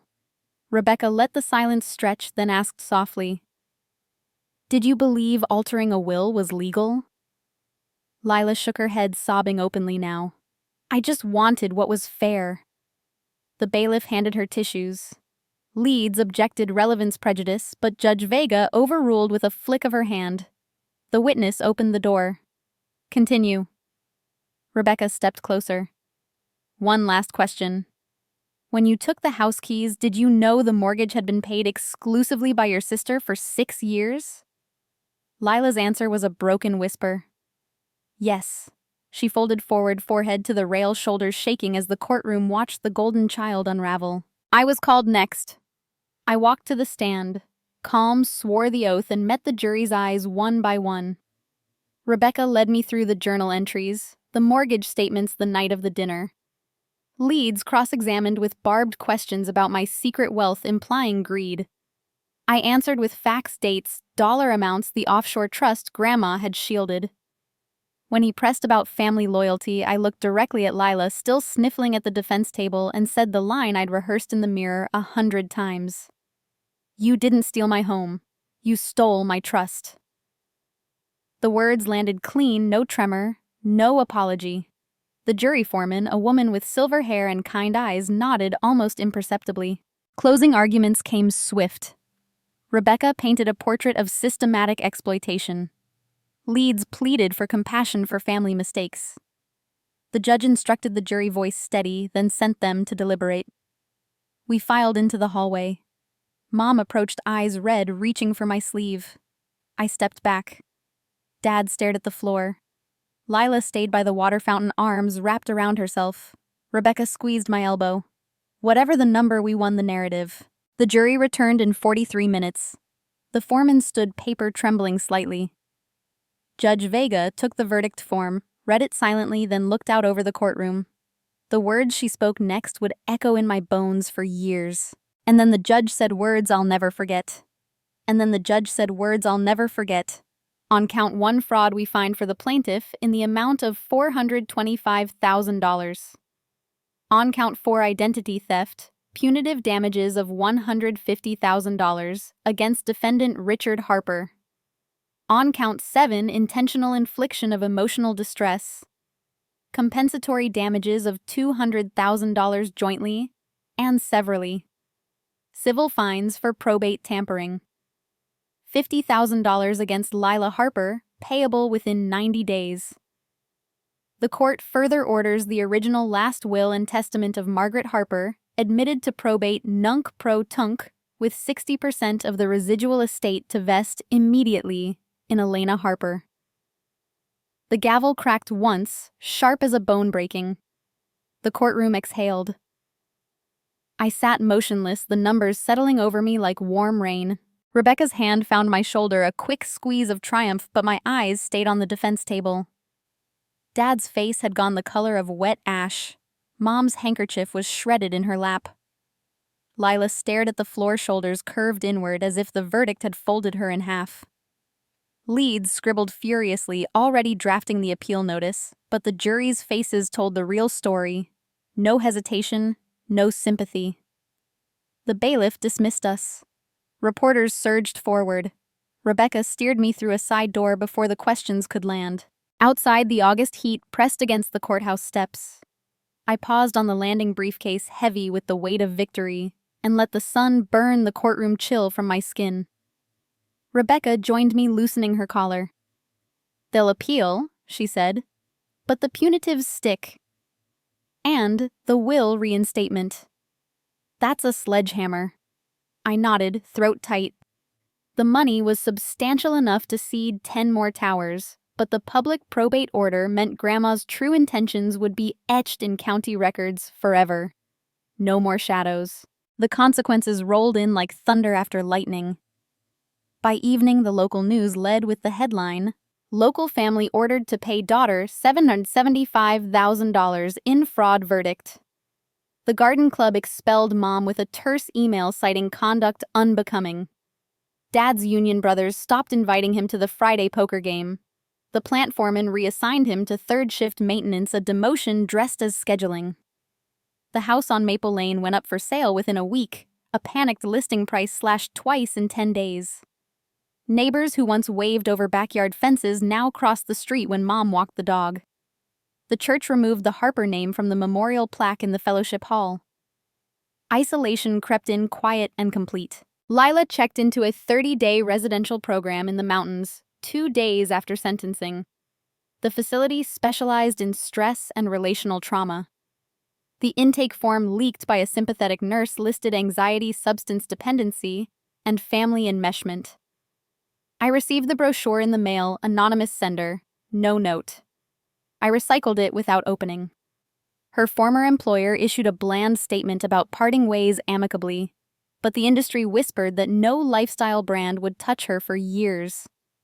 The golden child had become a cautionary tale. Financial ruin followed swiftly. The punitive fines wiped Dad's retirement account. The compensatory award attached to the mortgage accelerating foreclosure. Mom sold her grandmother's china on an online auction site piece by piece, the bidding frantic then desperate. I watched the lots from a dummy account, saw the Royal Doulton teacup I'd used as a child sell for $12. The vacant lot upstate transferred to me via quitclaim deed to satisfy part of the judgment. I listed it with a commercial broker the same day. Rebecca handled the mechanics. I signed where she pointed. The money flowed into a new account labeled Justice Fund, earmarked for something I hadn't yet named. I stood on the balcony the night the sale closed, city lights glittering like scattered coins. The scars were there. Nights I still woke reaching for a key that opened nothing. The reflex to transfer money when a text pinged. Emergency. But justice had weight, texture, the clean scent of courthouse air after rain. I had reclaimed more than dollars. I had reclaimed narrative. The journal's once private shame now rested in a university archive under my donation, annotated for a study on intergenerational financial abuse. The locket hung open on my dresser, the tiny key polished bright. Grandma's percentage 60 felt like her hand on my shoulder. Yet one thread dangled thin but stubborn. Aunt Marie had never answered the message I sent after finding the letters. The offshore balance sat untouched, a ghost account. Rebecca's investigator turned up a Charleston address, a phone number disconnected 6 months ago, a trail gone cold. I told myself it was closure, deferred, not denied. I told myself the verdict was enough. I poured a glass of water, carried it to the office, and opened the safe. The original will lay atop the binder, Grandma's signature bold beneath the notary seal. 60%. I traced the ink, felt the paper's faint ridge, and for the first time in months, the condo felt too quiet. Victory echoed, but the echo carried a question I couldn't name. But something still didn't sit right. And the unease followed me for weeks, a low hum beneath the rhythm of closing deals and signing checks. I had boxed the trial into a corner of my mind labeled resolved. Yet every time I opened the safe to file new closing statements, Grandma's will stared back with its 60% decree, and the question sharpened. Why had Aunt Marie vanished after promising guidance? I drafted emails to the Charleston address Rebecca's investigator found, left voicemails at the disconnected number, even sent a certified letter that returned unclaimed. Silence answered. I told myself the offshore account was enough, that bloodlines were footnotes. Then the courier rang the intercom on a gray October morning, and the past refused to stay buried. Marcus handed me a cream envelope at the concierge desk, no return address, postmarked Charleston the day before. The handwriting was unfamiliar, tight-slanted, urgent. I carried it upstairs, slit the seal with the dolphin letter opener, and unfolded 3 pages on heavy stock that smelled faintly of salt and old roses. The salutation stopped my breath. My dearest Elena, if you are reading this, the trial is over, and the truth about the will is public. There is one more truth, older and heavier, that I can no longer carry alone. I am not your aunt. I am your mother. I sank onto the sectional, the paper trembling in my grip. The letter continued in a voice I had never heard yet somehow recognized. I was 17 when I had you a senior at Riverside High, captain of the debate team, secretly dating a boy from the wrong side of the bridge. Richard Harper was 22, charming, already engaged to Diane. The pregnancy was a scandal that would have ruined us all. Grandma Margaret stepped in. She arranged the adoption within the family papers signed in her living room. No agency, no oversight. Richard forged the birth certificate listing Diane as mother, himself as father. I signed away rights with a pen that shook so hard the ink bled. They told the neighbors I'd gone to finishing school in Switzerland. I came home with empty arms and a new title, Aunt Marie. I read the paragraph twice, the words rearranging the architecture of my childhood. The family photos where I stood slightly apart, the way Mom's hugs always felt rehearsed. Dad's insistence that I call Marie Aunt, even when we were alone. I turned the page. Grandma knew the adoption was a sham, but she believed blood should stay close. She created the secret trust for you the day you were born before the ink on the false papers dried. When Richard forged the signature card to divert it, Grandma confronted him. He threatened to expose me. She backed down, but she never stopped protecting you. She opened the offshore account in my name, instructed me to route funds to any venture you built. I watched from Charleston as Harborview Holdings appeared in public filings. I wired the seed money for the duplex, the fourplex, every closing you never knew came from me. The tower itself, your crown, was half mine before I gifted it through layers of LLCs. You earned every brick, but I laid the foundation in the dark. The numbers clicked into place. The anonymous wire transfers that arrived the week before each closing labeled consulting fee. The way the offshore balance never dipped despite my withdrawals. I had built an empire on a scaffold I never saw. I read on. I stayed away because proximity was danger. Richard monitored my visits, warned that any slip would cost you the inheritance he still believed was his. After Grandma died, I tried to reach you through the locket key, but fear kept me silent. The trial gave me courage. You fought for truth with a strength I never had at 17.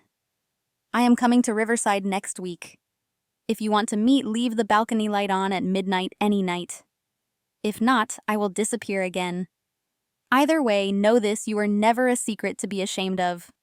You were the best decision I never got to make. The letter ended with a phone number and a single initial M. I folded the pages, slid them back into the envelope, and walked to the balcony. The bay stretched dull and metallic under the overcast sky. I thought of the teenage girl in debate blazers, belly swelling beneath a graduation gown, signing away a daughter to protect a family that wasn't hers. I thought of Grandma in her living room, pen steady forging a future from lies. I thought of the tower behind me, glass and steel rising from money laundered through love and shame. I opened the safe, pulled the Harborview closing binders, and flipped to the duplex the first wire $42,000 sender. Cayman National Trust Memo. Harper gift. Every subsequent transfer bore the same initials in different disguises. I had thanked no one, suspecting only Grandma's ghost. Now the ghost had a face I'd called Aunt for 34 years. I carried the envelope to the office, locked it in the drawer with Grandma's will, and stood at the window. The city moved below commuters, cranes, the slow crawl of delivery trucks. I had won the war, collected the spoils, yet the victory felt suddenly porous. Blood was not a footnote. It was the ink beneath the story. I thought of Marie, no mom, waiting in Charleston's suitcase, packed heart in her throat. I thought of the balcony light, a beacon or a boundary. I did not turn it on that night, or the next. But I left the envelope on the desk, opened the pages, catching the glow of the desk lamp like a confession that refused to stay silent. The woman I thought was my aunt was my mother. The woman I thought was my aunt was my mother. And the knowledge sat in my chest like a stone I could neither swallow nor spit out. I kept the envelope on the desk for 3 nights, the pages fanned open under the lamp's amber glow, rereading until the words blurred. On the 4th night, I texted the number signed only Ma. Balcony light on. Midnight. Neutral ground. The reply came instantly. Thank you. I chose the Riverside Bistro, 2 blocks from the tower, public, well-lit, a place where conversations drowned in clinking glasses and jazz saxophone. I arrived early, claimed a corner table on the patio, and ordered sparkling water. At 11:58, the hostess led 2 women through the French doors. Marie wore a linen dress the color of sea glass, hair shorter than I remembered, eyes the same gray as mine. Beside her walked Diane, my adoptive mother, clutching a purse like a shield, face pale beneath carefully applied foundation. I had not invited her. Marie's doing then. A package deal. They approached slowly. Marie's gaze flicked to the locket at my throat, then to my face, and something softened in her expression. Diane's eyes darted to the exit, then to the floor. I stood. Sit. My voice carried the calm I'd practiced in depositions. They obeyed. The waiter took drink orders, white wine for Marie, iced tea for Diane, and vanished. Silence stretched until the saxophone filled it with a mournful riff. I broke it first. You both know why we're here. No lawyers, no scripts, just truth. Marie spoke, first, voice low but steady. I wanted you to hear it from me, but Diane insisted on coming. She said she deserved to explain. Diane's knuckles whitened on the purse strap. I turned to her. Start talking. She swallowed. I knew the day you were born. Marie came to the hospital in labor, terrified. Richard drove her. I was there for the complication. Her voice cracked. We told the nurses I was the mother. They never questioned it. You were so small, Elena. I held you first. She looked up, eyes pleading. I loved you from that moment. The lie was to protect everyone. Marie leaned forward. Protect Richard's engagement. Protect Diane's reputation. Protect Grandma's standing at the country club. Her tone held no bitterness, only fact. Diane flinched. It wasn't like that. We were building a family. I cut in. You built it on my back. Mortgage payments, tuition, emergencies, all while knowing I wasn't yours by blood. Diane's tears started, then silent tracks down powdered cheeks. I was afraid. If the truth came out, I'd lose you. Lose everything. Marie reached across the table, not touching me, just resting her hand, palm up. I signed the papers because I was 17 and had no choices. Grandma promised you'd be safe, loved. She made me swear to stay close but silent. Every birthday card, every $20 bill was me trying to keep that promise from a distance. Her voice trembled. I funneled the trust money because it was the only way I could mother you without breaking the lie. I looked between them. One woman who'd carried me, one who'd raised me, both bound by the same secret. The bistro's string lights flickered overhead, casting shadows that danced across their faces. I felt the years collapse, the scraped knees Diane bandaged, the debate trophies Marie sent congratulations for the nights I cried into pillows while they slept down the hall. You both chose silence, I said. One out of fear, one out of shame. I chose truth in that courtroom. Now I choose again. Diane reached for my hand. I pulled back. You knew the forgery. You knew the eviction. You stood in that dining room and handed Lila my keys. Her sob was audible. I thought you'd be fine. You always were. The words hung like smoke. I turned to Marie. You stayed away to protect me. She nodded. Every day. I studied her face, the slope of the cheekbones I saw in my own mirror, the worry lines I'd earned in different ways. You gave me the means to build. That was love, even if it was hidden. The waiter returned with refills none of us touched. I drew a breath that tasted of river and regret. Diane, you raised me with conditions. Love as long as I paid, as long as I stayed useful. That ends tonight. Her eyes widened. Elena, please. I raised a hand. No. The house is sold. The judgment stands. You are no longer my mother. Do not call. Do not write. Do not appear at my door. We are finished. The finality settled between us like a slammed gate. I turned to Marie. The patio lights caught the tears on her lashes. You gave me life twice, once in a hospital, once through wires and silence. I forgive you. Not for the past, but for the courage it took to write that letter. I placed my hand in hers. Her fingers closed around mine, warm, trembling. I'm not ready for Mom, but I'm ready for Marie. Coffee next week. My balcony. We start there. Diane stood abruptly, chair scraping. This is wrong. She abandoned you. Marie's grip tightened. I was a child. You were an adult who chose the lie. Diane's mouth opened, closed. She grabbed her purse, walked to the patio edge, and disappeared into the parking lot without looking back. The bistro noise swelled, then receded. Marie and I sat in the sudden quiet, hands still linked. I felt the severance like a clean cut. No blood, just air where a limb had been. The woman who'd tucked me in, who'd cried at my graduations, was gone by choice. The woman beside me, stranger and source, waited for permission to begin. I squeezed her hand once, then let go. Next week, I repeated. She nodded, eyes shining. I paid the bill. Walked her to her rental car and watched the taillights fade toward the bridge. The river rolled black and endless beside the bistro. I had drawn the line in the sand, chosen the mother who'd fought from shadows over the one who'd fought to keep them. The victory tasted different now, sharper, lonelier, truer. I'd taken down the wrong enemy.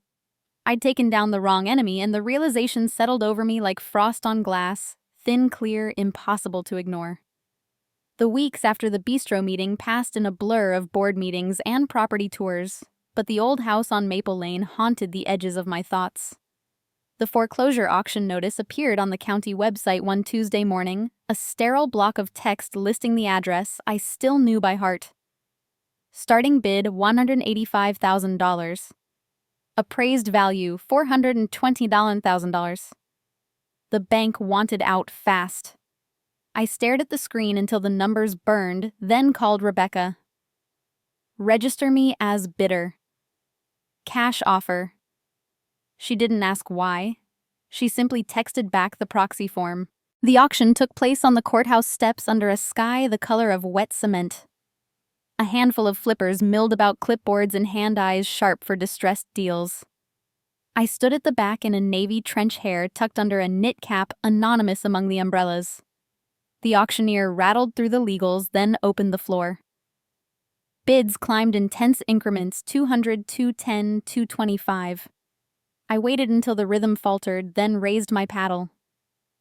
350,000. The crowd stilled.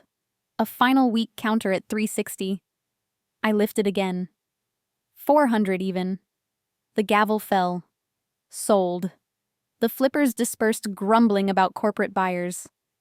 I signed the paperwork in the clerk's office, wired the funds from the justice account, and walked out the owner of the house that had once owned me. I drove to Maple Lane alone, the key the bank had overnighted cold in my palm. The neighborhood looked smaller, the oaks trimmed back, the hydrangeas gone wild. The for sale sign lay face down in the grass, red letters faded to pink. I parked at the curb, sat a moment, breathing the scent of damp leaves and memory, then stepped onto the porch. The brass pineapple knocker was gone. The door bore fresh scratches around the lock where someone had tried to break in. I let myself in. The foyer smelled of dust and lemon oil, the air stale from months sealed. Boxes lined the hallway, labeled in Diane's handwriting. Kitchen linens, Dad's tools. I walked room by room, touching nothing, cataloging the emptiness. The kitchen counters were bare, the refrigerator unplugged and propped open.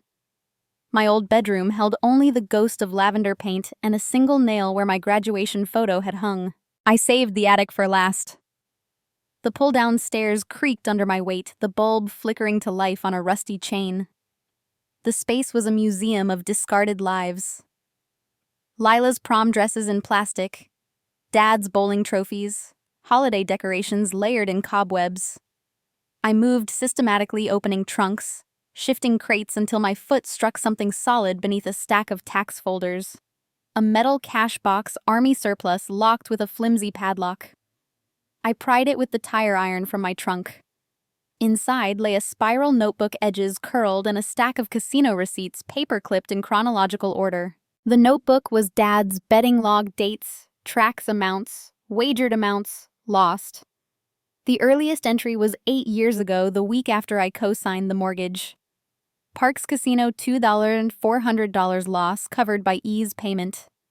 Another, Atlantic City $3, $100 ease truck repair. The receipts matched cash advances on credit cards in my name, forged signatures on convenience checks I'd never seen. The total at the bottom scrawled in red, $187,000. Every dollar I'd sent for emergencies had fed slot machines and blackjack tables while I slept in the next room. The final entry dated the week of the eviction. Debt cleared. House secure. E out. I sat on the attic floor amid the dust, the notebook heavy in my lap, and felt the last illusion shatter. The house hadn't been a gift to Lila. It had been collateral. I carried the box downstairs, set it on the kitchen island, and called the women's shelter network I'd been researching since the verdict. The director answered on the second ring. We're desperate for transitional housing. 6 bedrooms would change lives. I told her the address, the clear title, the cash I'd wire for renovations. It's yours. Deed restricted to non-profit use in perpetuity. She wept openly. I promised closing documents by morning. The shelter team arrived 2 days later. Architects, contractors, social workers buzzing with plans. I met them on the porch, handed over the keys, and walked the rooms one final time. In the master bedroom, I opened the closet, ran my fingers along the empty rod where Diane's dresses had hung. In the kitchen, I touched the spot where the lasagna pan had cooled the night of the dinner. I left the cash box on the island with a note. For the residents. Evidence of what money can't buy. Then I stepped onto the front porch, the November wind sharp with coming winter. The shelter director hugged me, eyes shining. You're giving them a home. I shook my head. I'm giving them what was never mine to keep. I walked down the steps, gravel crunching, and paused at the threshold. The door, freshly painted dove gray, stood open behind me, light spilling onto the porch like an invitation. I did not lock it. I did not look back. I walked away. But left the door open, just enough. I walked away, but left the door open just enough, and the hinge of that choice swung wide in the months that followed. The shelter's renovation began before the first snow, contractors ripping out carpet, painters rolling soft blues and greens, social workers measuring for bunk beds and counseling nooks. I watched the progress through weekly updates from the director, photos of fresh drywall and donated furniture, but I never returned to Maple Lane. The deed transferred anonymously through a donor-advised fund. The shelter's website credited a generous private benefactor. My name appeared nowhere. That was the first cut. The second came in a quiet courtroom on a Tuesday morning in January. Rebecca filed the petition for name change the week the judgment lien released the last of the family assets. I stood before Judge Vega again, this time alone. No jury, no spectators. The clerk read the application. Elena Rose Harper seeks to become Elena Margaret Quinn. Margaret for Grandma Quinn, for the street where I'd bought my first flip. The judge asked the statutory questions, no fraud, no evasion of debt. I answered yes, no, yes. She signed the order with the same pen that had once awarded me damages. The gavel fell soft, almost tender. I walked out with a certified copy in my purse, and a lightness in my step I hadn't felt since childhood. I filed the change with every institution that mattered. Social Security, DMV banks, title companies. Harborview Holdings updated its operating agreement overnight. The LLC remained, but the member name shifted. I ordered new business cards, Elena M. Quinn, managing member in matte black, with raised silver lettering. The first time a contractor addressed me as Ms. Quinn. I smiled without correcting him. The old name had been a tether. The new one was a sail. The foundation launched in March from the tower's spare bedroom converted into an office with a long table and walls of whiteboards. I named it Phoenix Rising Fund, seeded it with the punitive damages and the proceeds from the upstate lot.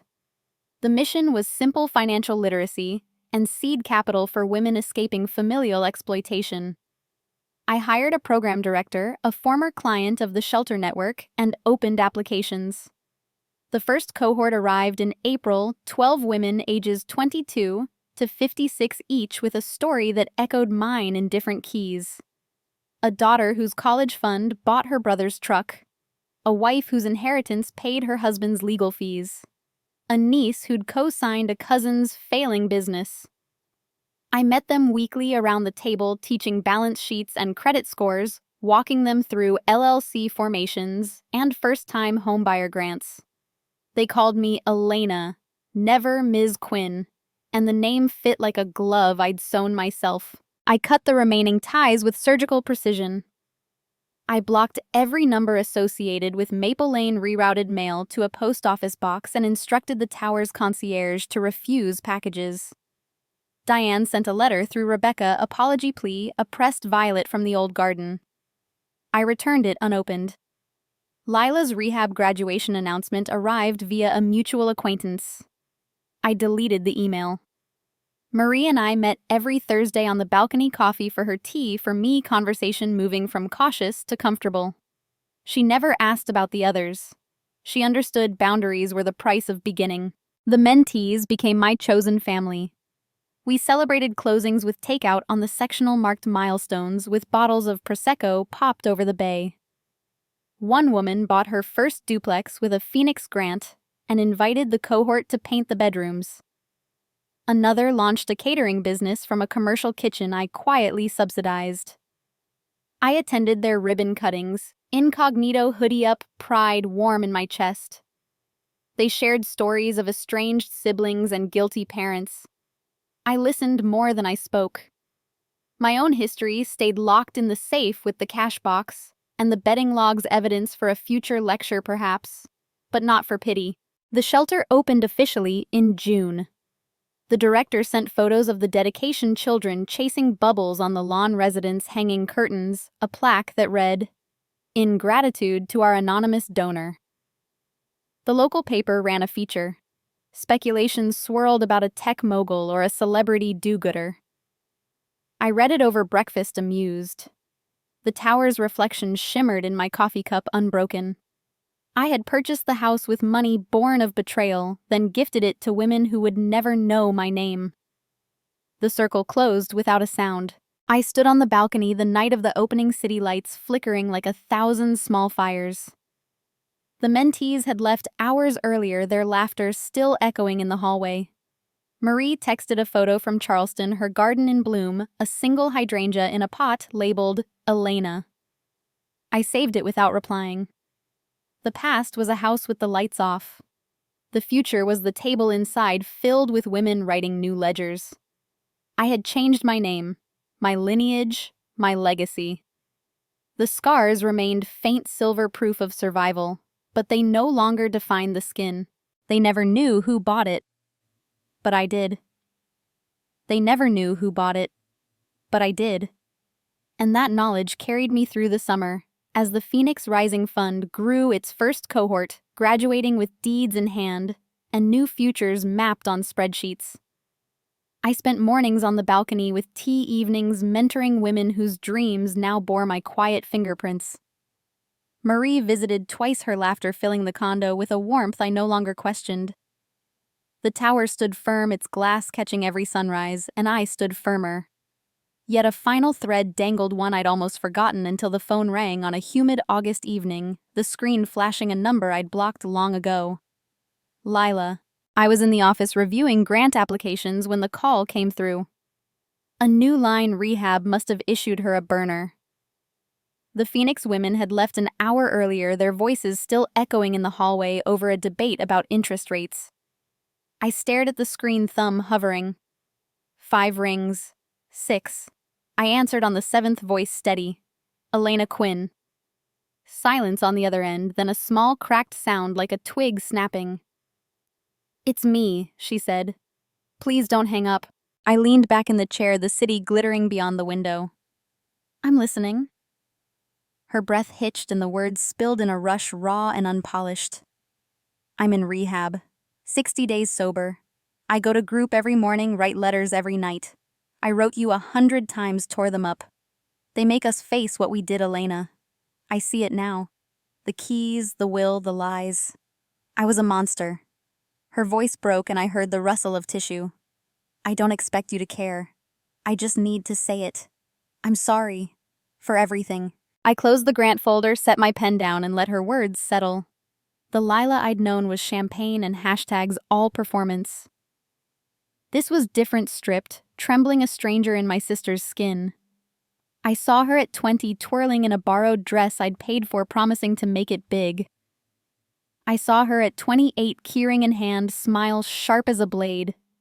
I saw her now alone in a linoleum room, chasing absolution. Go on, I said. She swallowed audibly. I thought I deserved it. The house, the attention. Mom and Dad fed, that said you were fine, that you always landed on your feet. I believed them because it was easier. But I knew. Deep down, I knew you paid for everything. The tuition, the trips, the stupid boutique. I let them erase you because I wanted to shine. A sob cut through, muffled, then clearer. I lost my job, my friends, my name in this town. I'm not asking for pity. I'm asking if you can ever forgive me. Even a little. The bay sparkled below, 1,000 lights dancing on the water. I thought of the shelter, its rooms now filled with women rebuilding from ashes.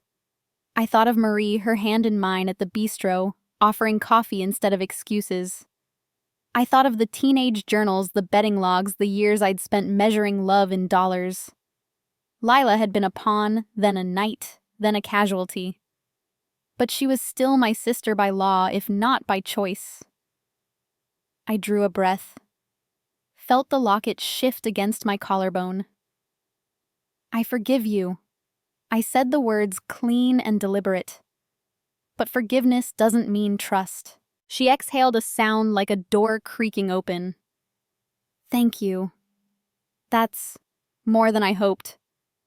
I heard the shift in her voice, the reflex to charm to rebuild the bridge. Maybe one day we could...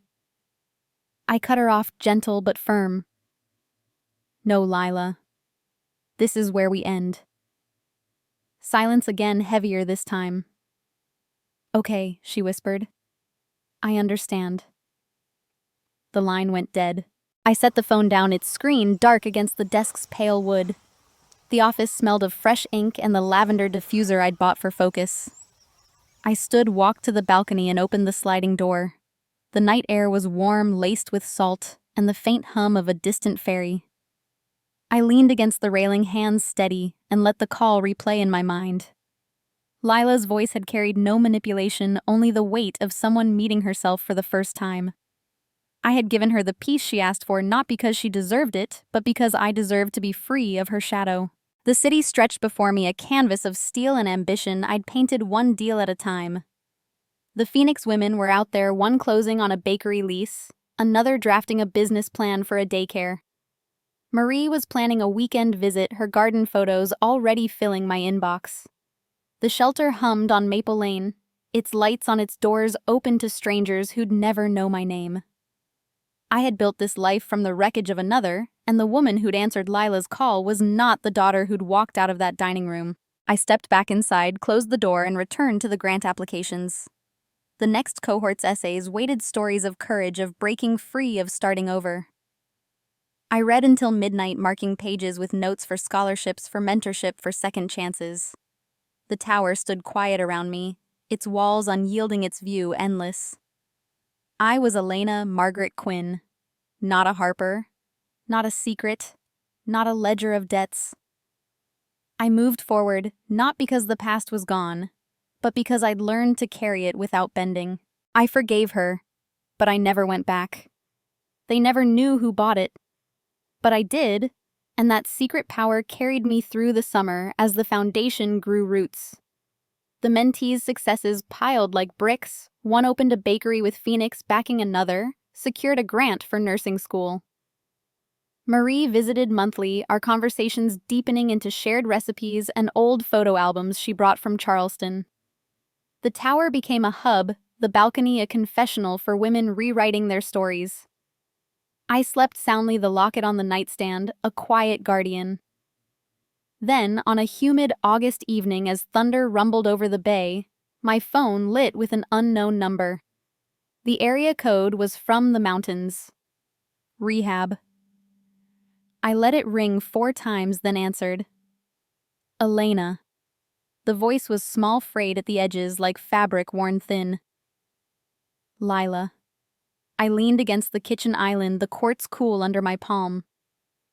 It's me. Silence stretched, broken only by distant rain pattering the glass. They let me call. Once a week. I had to try. Her breath hitched. I'm sorry. For everything. I stayed silent, letting her fill the space. She did, words tumbling like spilled beads. The keys, the house, the will, I didn't think. I just wanted what was easy. Mom and Dad always made it easy for me. But here in group, they make us dig. And I see it now. I was jealous. Of your strength, your independence. I took because I couldn't build. The PR job, the followers, it was all fake. Like me. I walked to the living room, sat on the sectional, and stared at the bay where storm clouds boiled black against the horizon. Lightning forked, illuminating the water for a split second. Go on, I said, voice even. She drew a shaky breath. The tampering that was the worst. Dad said it was fixing a mistake, that Grandma was old and confused. But I knew. I held the original read, the 60% to you, and I still switched the pages. For what? A bigger closet? A nicer car? I hate who I was. The drugs started after the leak to numb the comments, the stares. But rehab's stripping it away. I'm learning to stand without crutches, without you as one. Her voice cracked, then a raw sob echoing down the line. I don't expect you to come back. Or fix this. I just need you to know I'm trying. For me, not for likes or approval. Please, Elena. Forgive me. The plea hung vulnerable and bare.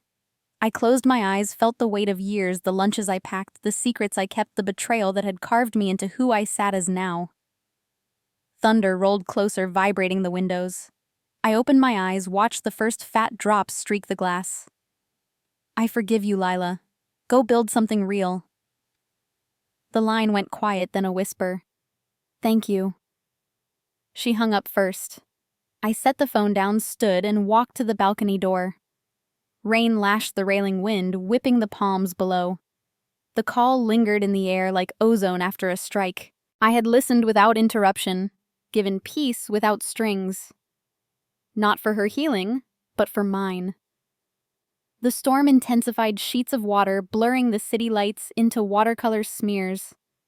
I turned back inside the door, sealing the chaos out with a soft click.